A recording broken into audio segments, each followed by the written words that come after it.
Hey guys, मैं यहाँ अपने एक पेशेंट के कैनाइन में रूट कैनाल कर रही हूँ। उसका डिस्कशन मैं आप लोगों के साथ कर रही हूँ। देखिए, ये मैंने इसका IOPR लिया है। ये इसका कैनाइन है और यहाँ से डेंटल कैरीज लगी है और इसके रूट्स तक, मतलब पल्प तक पहुँच गई है। तो इसका मतलब रेडियो ओपेक्सिटी दिख रही है मुझे, तो इसका रूट कैनाल करना नेसेसरी है। तो अब पेशेंट पे मैं लाइव दिखाती हूँ आपको, बिल्कुल पास में। देखिए, ये मैंने इसके कैनाइन को एक्सेस ओपनिंग कर ली है और आप लोगों को अगर दिख रहा हो तो देखने की कोशिश कीजिए। ये इसमें एक्स्ट्रा जो मतलब डेड पल्प है वो निकल आया है। मैं यहाँ पे दिखाती हूँ हाथ पे। देखिए, ये जो ब्लड है और ब्लड के साथ थोड़ी सी क्लॉटिंग निकल रही है, ये पल्प है। ये पहले हमें पूरी कैनाल अच्छे से क्लीन अप करनी होती है।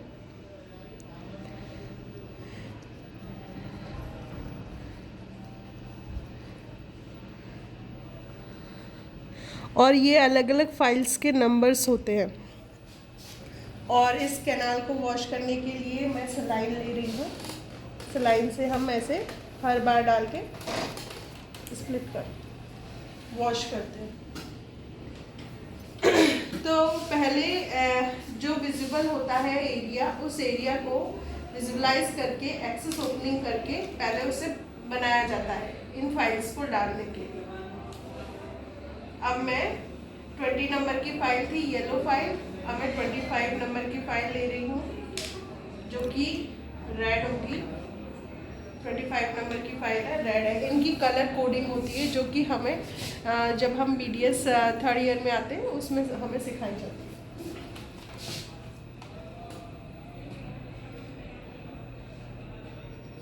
जहाँ पे भी पेन हो मुझे बता दो। देखिए कितना विजिबलाइज हो रहा है, अच्छे से एक्सेस ओपनिंग हो गई है इसमें, इसलिए ये फाइल जा पा रही है।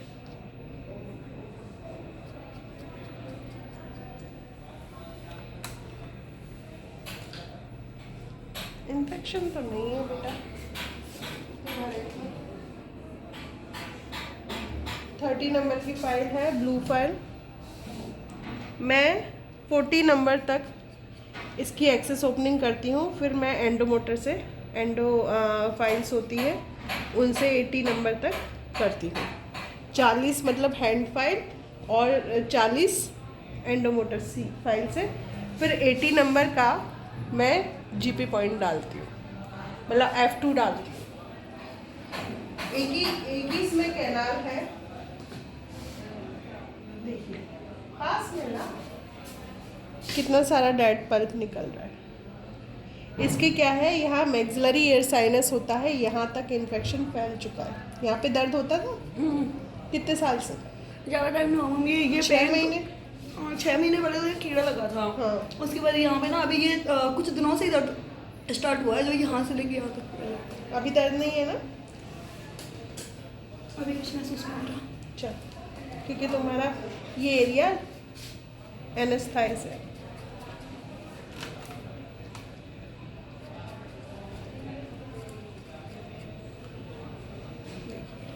कितना सारा पल्प निकल रहा है।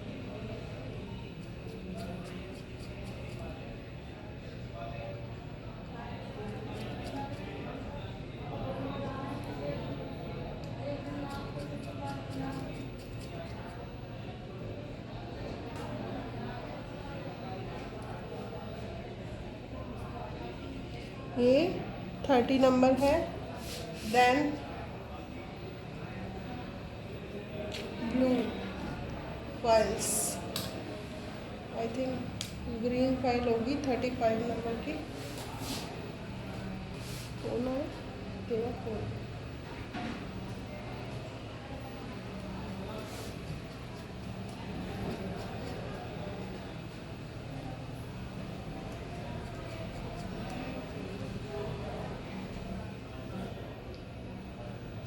ये वैसे मैं ऐसे हाथ पे कभी पल्प को लेती नहीं हूँ क्योंकि इससे इन्फेक्शन के कॉजेज़ ज़्यादा होते हैं। कॉटन पे लेती हूँ, बट मैं ये वीडियो बना रही हूँ आप लोगों के लिए दिखाने के लिए, इसलिए मैं इसको हाथ पे ले रही हूँ ताकि ये आपको दिखे कि क्या निकलता है। बहुत सारे लोग कहते हैं कि दांत में कीड़ा लग गया है, कीड़े चलते हैं, कीड़े निकलते हैं। तो कुछ नहीं, ये डेड पल्प निकलता है, वो कोई कीड़ा नहीं होता।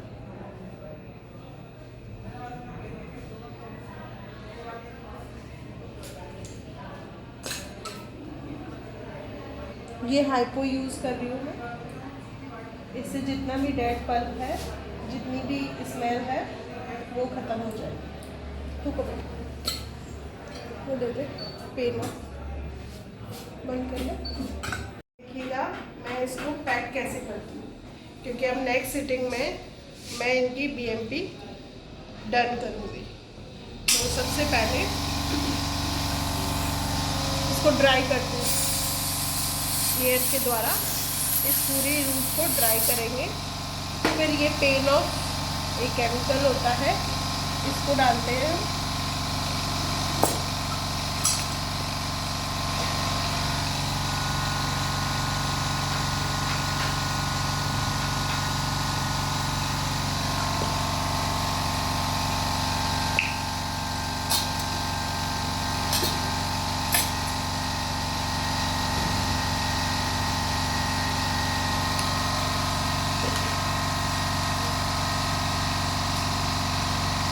ये टेम्परेरी मटेरियल्स होता है, इससे हम इस दांत को और बाकी के सराउंडिंग एरियाज़ के टूथ हैं उन्हें पैक करेंगे।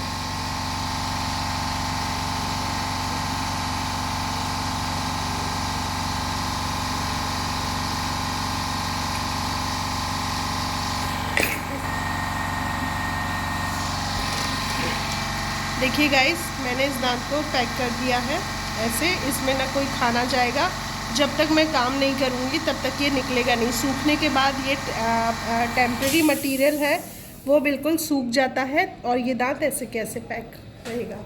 तो thank you so much guys. कैसा आपको लगा मेरा वीडियो, प्लीज़ अपना सुझाव दीजिएगा। Thank you. देखिए गाइस, इनके ये वाला टूथ रूट स्टम्स पड़ी हुई हैं, जिनको आज मैं निकालने जा रही हूँ। एनेस्थाइज कर लिया है। आपको अगर एनेस्थाइज मैं कैसे करती हूँ ये देखना हो तो मुझे कमेंट बॉक्स में लिखिएगा।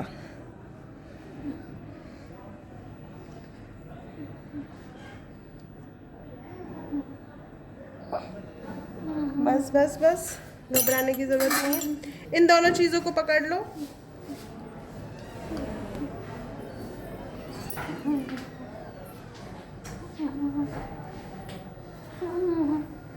रख दो बाहर, बैठ दो। बस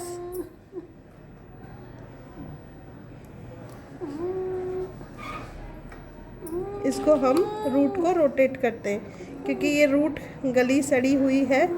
देखिए ये एक रूट निकल आई। बस, कहीं दर्द हुआ आपको?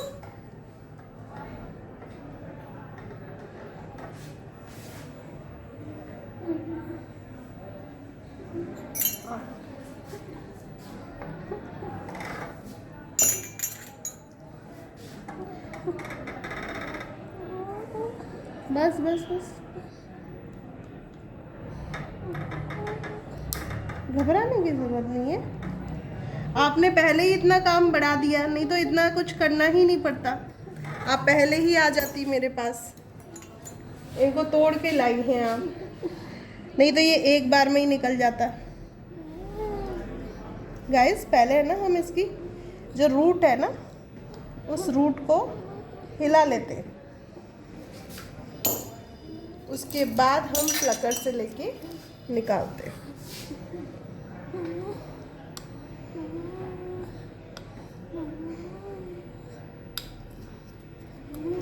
ये काफ़ी छोटी छोटी रूट्स हैं, तो इतना पकड़ में आ नहीं रही।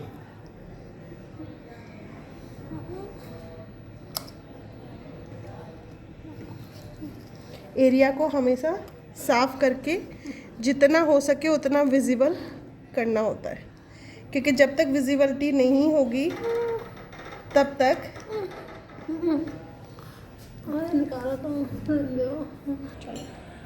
आ करो। देखिए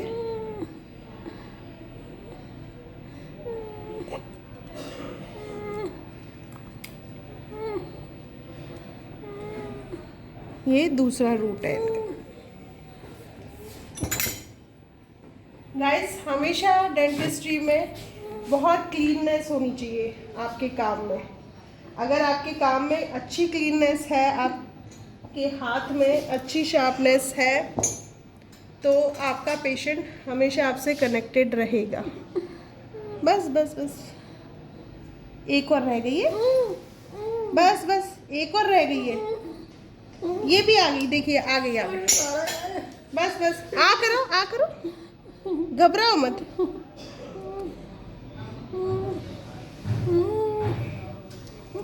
एक मिनट रुकिए। देखिए, ये 3 रूट्स होती है जो कि निकल आई। अब बंद कर लो, बंद कर लो, बंद कर लो। ठीक है, ठीक है, ठीक है, सही है। आँख खोलो, आँख खोलो, सही है। चक्का से चल रहा है, अभी चलेगा। गाइस देखिए, ये मेरी नेक्स्ट पेशेंट है। आप कहाँ से आई हैं मैडम? मलाह से तो आई हैं, लेकिन किस पैनल के थ्रू आई हैं? आपके हस्बैंड किस में जॉब करते हैं? आर्मी में करते हैं ना? हाँ, ये मेरे पास ECHS की पेशेंट है। इनका भी रूट स्टम्प पड़ा हुआ है। देखिए गाइस, ये रूट स्टम्प इनका पड़ा हुआ है। मैं आपको दिखाती हूँ। देखिए, ये दिख रहा है आपको मेरे माउथ मिरर में? ये मुझे निकालना है।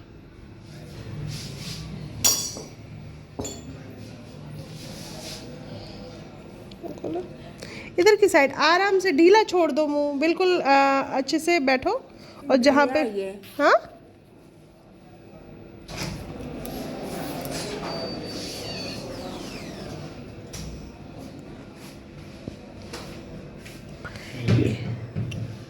ये पूरा टूटा हुआ है। ये रूट भी अलग अलग हिस्सों में टूट के निकलेगी, क्योंकि बीच में से ये फ्रैक्चर हो गया है टूथ।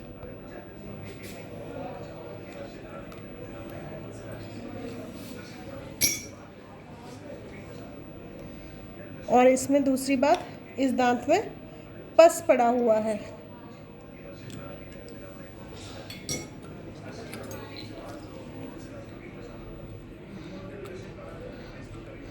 देखिए, 2 ये निकल आई है,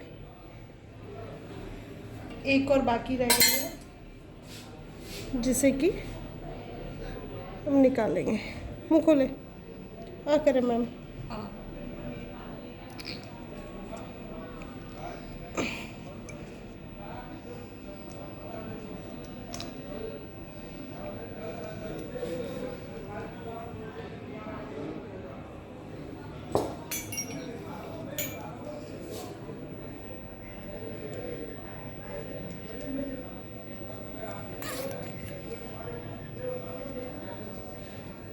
दर्द हो रहा है? कहीं दर्द हो रहा है? इनका इतना अच्छे से एनेस्थाइज हो गया है टूथ कि इनको हाँ जी पता भी नहीं चलेगा। हेलो बोलो, कौन बोल रहे हो? टाइम नहीं आया भाई। जियो सेंटर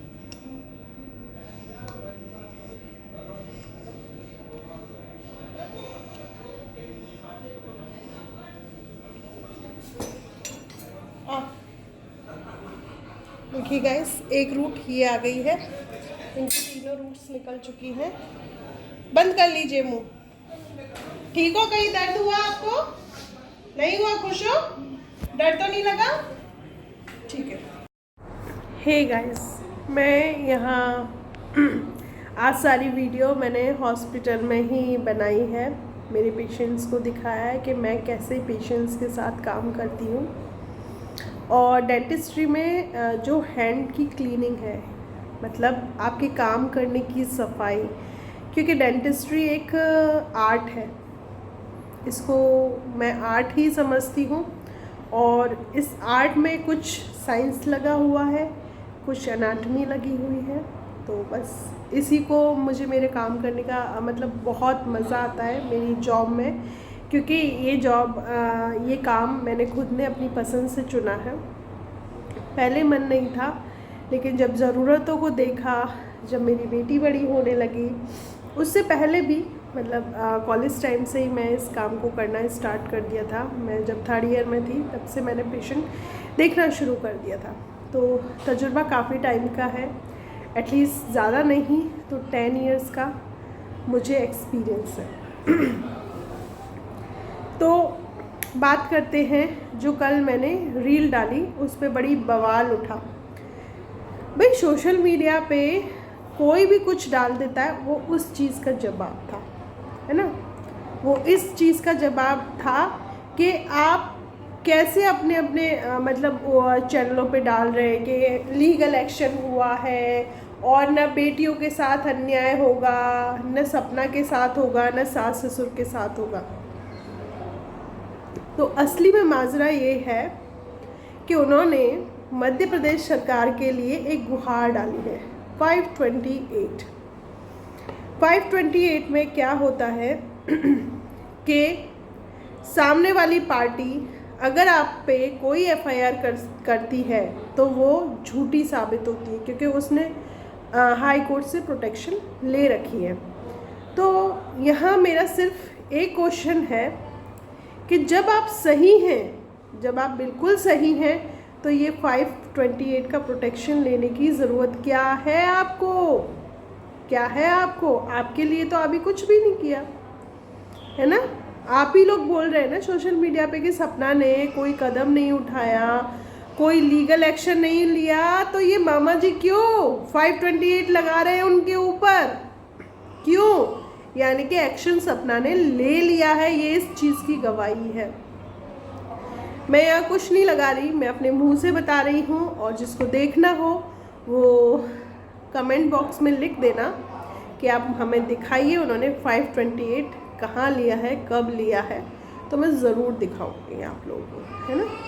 क्योंकि गवर्नमेंट की जो होती है पॉलिसीज़ वगैरह, उन पे ज़्यादा हमें बात नहीं करनी चाहिए, क्योंकि ये कोर्ट के ऑर्डर होते हैं।